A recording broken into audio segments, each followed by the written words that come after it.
जी नमस्कार, मनु एकेडमी में आप सभी का स्वागत है।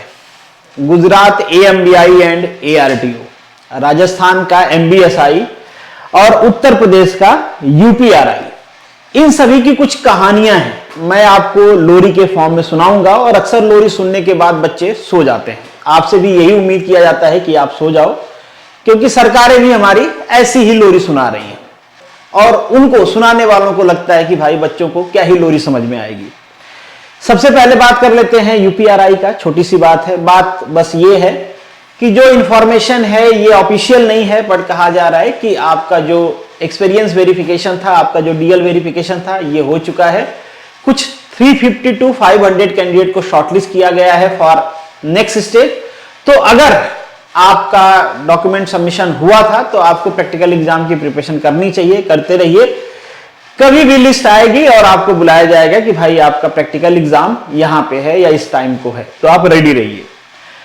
अब बात करते हैं राजस्थान MBSI की। इनकी भी छोटी सी ही कहानी है। कहानी यह है कि आपकी जो केस कोर्ट में चल रही है, अब वो लिस्ट हुई है 31 अक्टूबर को। इससे पहले का जो ऑर्डर है वो कहता है कि कुछ केसेस थी जो इससे रिलेटेड, जो इसमें अपोजिशन बनना चाह रहे थे, उन सभी केसेस के या जो सपोर्ट में थे, अपोज में थे, उन सभी केसेस को लिंक किया गया है और उनको डिस्पोज ऑफ कर दिया गया है।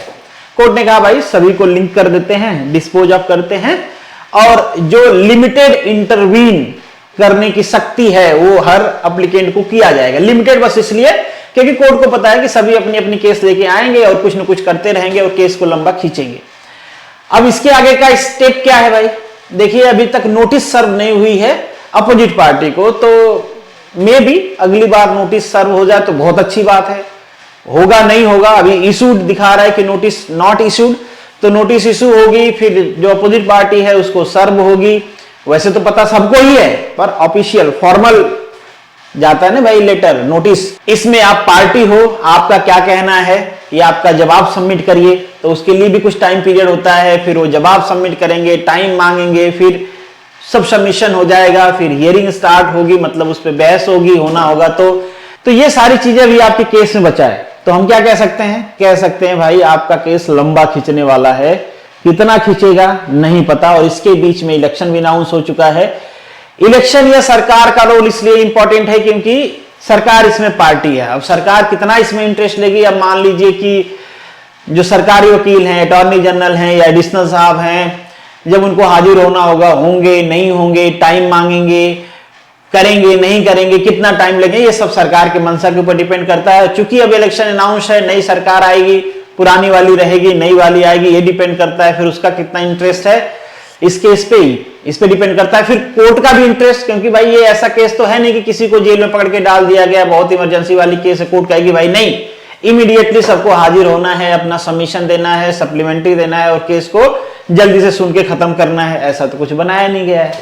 तो मुझे लगता है भाई ये 4 महीने भी हो सकते हैं, ये 4 महीने में मिनिमम बोल रहा हूं, 6 महीने भी हो सकते हैं, 1 साल भी हो सकते हैं, और इससे ज्यादा भी हो सकता है, कुछ कहा नहीं जा सकता। ठीक है, तो ये ऐसे ही चलता रहेगा। अब आप डिसाइड कर लो कि भाई आपको किसी और एग्जाम की तैयारी करना है और इस पचड़े में पड़े रहना है। बाकी DTO वाला भी अंडर प्रोसेस है। आप टेक्निकल की तैयारी कर रहे हो तो हो सकता है इनसे पहले DTO अगर सेंट्रल गवर्नमेंट नोटिफिकेशन जारी करती है तो आ जाए। ठीक है, बाकी अब बढ़ते हैं गुजरात के न्यूज की तरफ। तो गुजरात का सीन ये है कि काफी सारे बच्चे काफी टाइम से प्रयास कर रहे हैं, बारी बारी से जा भी रहे हैं। सबको वही लोरी वाली कहानी है जो सुनने में अच्छे लगे। जब भी आप किसी मिनिस्ट्री में जाते हो, सेक्रेटेरिएट में जाते हो, तो आपसे यही कहा जाता है कि आप मेहनत करते रहिए, आपके मेहनत का फल आपको जरूर मिलेगा। तो इस बार भी जो बच्चे गए थे उनको यही कहा गया। आप जनरली जाओगे तो आपको ये नहीं कहा जाएगा कि नहीं वैकेंसी नहीं आएगी जाओ, और स्पेशली मिनिस्ट्री में तो नहीं कहा जाएगा। उनको तो पॉलिटिक्स करनी है, तो कैसे कह सकते हैं वोटर से कि नहीं कोई वैकेंसी नहीं आने वाली है, जाओ यहां से, तो वो तो यही कहेंगे। तो उनके बातों का तो भरोसा होता नहीं। हाँ, जो सेक्रेटरी लेवल होते हैं, चूंकि बच्चों का सचिव से भी बात हुआ है, जो सेक्रेटरी होते हैं उनको थोड़ा रिस्पॉन्सिबल मान सकते हैं, और ये भी मान सकते हैं कि जो मैक्सिमम पावर होती है या फिर काम जो एक्चुअल में करना होता है वो वहीं पे होता है। तो बच्चों का कहना है कि उनका भी कहना था कि ये जल्दी ही आपकी वैकेंसी आ जाएगी।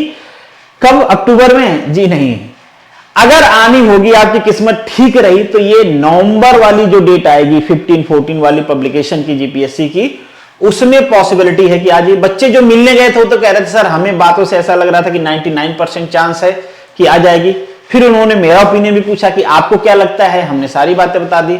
तो मैं अपना ओपिनियन उनको भी बताया और आपको भी बता रहा हूं कि अगर उनकी बातें ठीक हैं, मुझे लगता है अगर सेक्रेटरी ने इंटरेस्ट लिया है, सेक्रेटरी ने उनसे सही कहा, जनरली वो ठीक ही बोलते हैं, तो आ सकती है, पर मुझे डाउटफुल है। फिर क्वेश्चन उठता है कि ये लटकी हुई क्यों है, क्या उनसे कहा गया?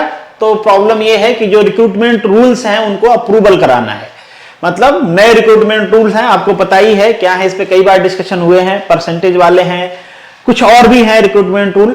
जो चीजें चेंज हुई हैं उनको अप्रूव कराना होगा, गजट में पब्लिश करना होगा, उसके बाद ही वैकेंसी अनाउंस कर सकते हैं।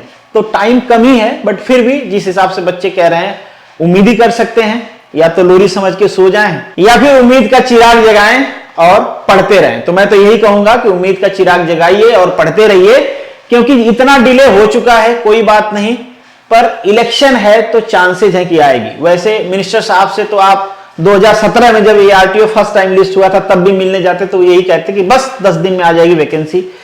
इसीलिए मैं कह रहा हूं कि मिनिस्ट्री में आप जाओ ना, तो मिनिस्टर्स की बात का या फिर उनके PA की बात का, उनके बातों का कोई वैल्यू नहीं होता है, वो यूं ही लॉलीपॉप पकड़ाते हैं, मतलब लोरी सुनाते हैं।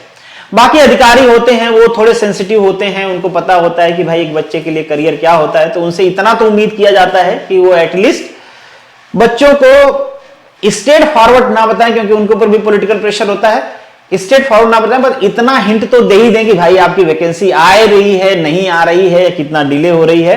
तो बच्चों का कहना है कि सचिव का भी इंक्लाइनेशन ऐसा था, या फिर सेक्रेटरी जो है उनका इंक्लाइनेशन ऐसा था, उनके बातों से लग रहा था कि मोस्ट प्रोबेबली नेक्स्ट मंथ में आ जाएगी। तो नेक्स्ट मंथ का उम्मीद करिए, अगर नेक्स्ट मंथ में नहीं आती है तो फिर भूल जाइए, नेक्स्ट कैलेंडर का उम्मीद करिए, नेक्स्ट कैलेंडर के हिसाब से ही आपकी वैकेंसी नेक्स्ट टाइम आएगी, पर आएगी जरूर, इस बात की श्योरिटी है। बाज से कुछ सीखिए, बाज आसमान में उड़ता है ना, आसमान में उड़ता है ना, तो कंटिन्यूअसली प्रैक्टिस करता रहता है कि भाई फिश पकड़ रहा हूं, मछलियां पकड़ रहा हूं, पकड़ रहा हूं, और जब मौका मिलता है ना तो वो चूकता नहीं है। तो बस मोटिवेटेड रहिए।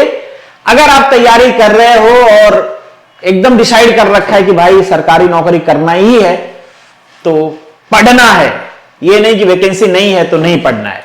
अब एक अपडेट और, बच्चे पूछ रहे हैं कि जो आपका कोर्स है उसका क्या एक्सटेंड होगा, नहीं होगा? भाई बिल्कुल होगा, आप उसकी टेंशन छोड़ दीजिए। हम भी इसी बात का इंतजार कर रहे हैं कि एक बार वैकेंसी लिस्ट हो जाए तो जो उसकी एग्जाम डेट रहेगी उसी के हिसाब से आपका कोर्स एक्सटेंशन कर दिया जाएगा। नहीं तो बार बार एक्सटेंशन, बार ऑलरेडी 2 से 3 बार एक्सटेंशन हो चुका है, 1.5 साल हो गए हैं आपके कोर्स को चलते हुए, बट उसकी टेंशन नहीं लेना है। आपका एग्जाम होगा जब तक कोर्स वैलिड रहेगा, ठीक है? तो आप बस पढ़ने पे फोकस करिए, हम पढ़ाने पे फोकस करते हैं। और ये वीडियो बनाने का पर्पज ये है कि जब कोई मिलने जाए, और अगर आप भी गांधीनगर में हो तो जरूर जाइए, जाते आते रहने से वो जो लोरी वाली कहानी है ना, उसका दौर टूट जाएगा कि कितनी बार एक ही आदमी आपको एक ही लोरी सुनाएगा।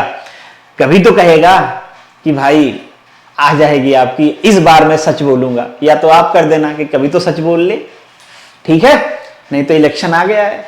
बाकी मिलेंगे नेक्स्ट वीडियो में, तब तक के लिए all the best, good luck and जय हिंद।